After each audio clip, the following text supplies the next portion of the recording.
Hey everyone, happy Saturday. I hope you guys are doing well and enjoyed a good Thanksgiving. Nothing much going on here. I don't live where my family is, so my Thanksgiving was mostly about hamsters, but that's fine. So this week my big thing was figuring out how to deal with Sofia's nails. Her nails had gotten very long, and I did get one photo of her nails from maybe like a week or two ago, so you can see how long they were getting, and they definitely didn't get better from that photo. I tried a few things. I read on hamster forums and looked at other people's Instagrams. I got these volcano rocks from Amazon. They come in like a pack of 12. And I put them all over her cage in different spots where she would have to run over them. And she has been running over them, but it didn't really seem to make a difference.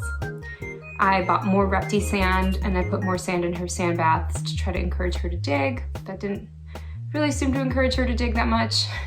I put some food in her sand to try to get her to dig for it. And she would dig for that food, but then that was it.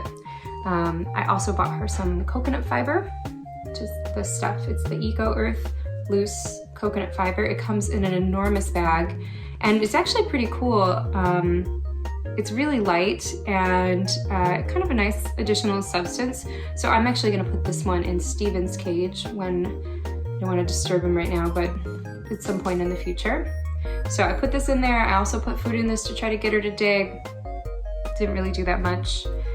So a week or two goes by, I keep watching her nails to see if all of these things are working, and her nails were still really long, and it just broke my heart. I didn't want anything to happen to them, have them get caught on something and cause her an injury, or I wasn't sure if they were painful for her.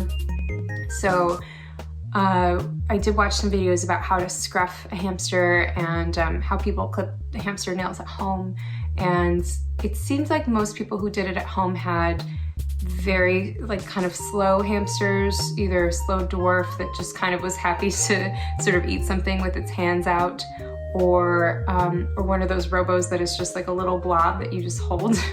I don't have those kinds of robos. Mine are very active and do not love to be held still. And so we did manage to scruff her once, and it was pretty successful. Once you do it, she kind of froze. And we did get 2 of her nails, but after that she started wiggling too much, and I just thought, you know, I don't want to make a mistake and cause her more harm than help. So I decided to find a small animal vet, and I found one that's not too far away, about maybe like 6 or 7 miles. And they did take hamsters. So this morning I woke up at like 8, and I was hoping to get up a little earlier, but it is what it is. So I woke up and I found her under her little box, and I got her in. I have a little KT cage that I use as a carrier.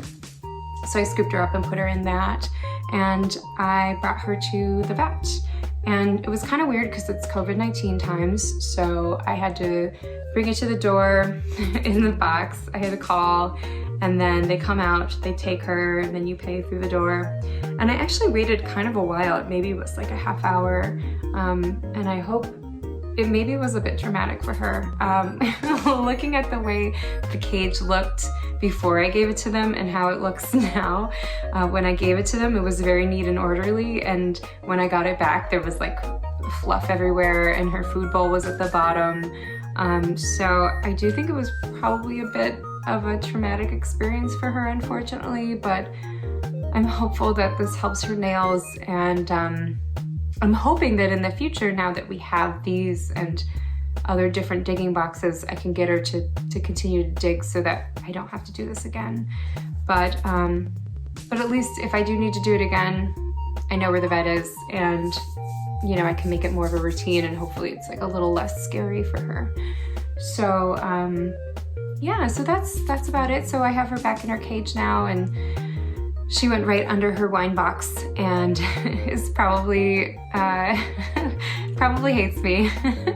But she's actually pretty resilient. I think, you know, even after we clipped her nails and tried scruffing her a few times this week, she would act a little bit scared, but then would come back and hang out with us and take treats from us. So I'm hopeful that this didn't change her too much and that she still comes out tonight when she wakes up and is her usual happy self. So we'll see, but I'm curious if any of you have had this with your robos or your other types of hamsters and how you dealt with their nails. Did these volcano rocks work? Did just regular digging in sand work? You know, how did you help them to encourage digging? I think that's really the problem that I'm having, is I really need her to dig more, and she's just not that into digging. I don't know. So if you have any ideas, I would love to hear, or hear about your experience taking them to vets to get their nails trimmed. I am bummed that I didn't get to go in and see it, so unfortunately I don't really know what it was like for her, but I hopefully will get to go in the future so I can see what they do and then maybe try to learn how to do it at home, so it's not quite as dramatic for her, dramatic or traumatic, either way. Anyway, if you're interested in these volcano rocks or the Eco Earth or any of the products I mentioned today, I'll list all those products below in the comment section. So if you want to give it a try for your hamster, you have an easy way to find your way there.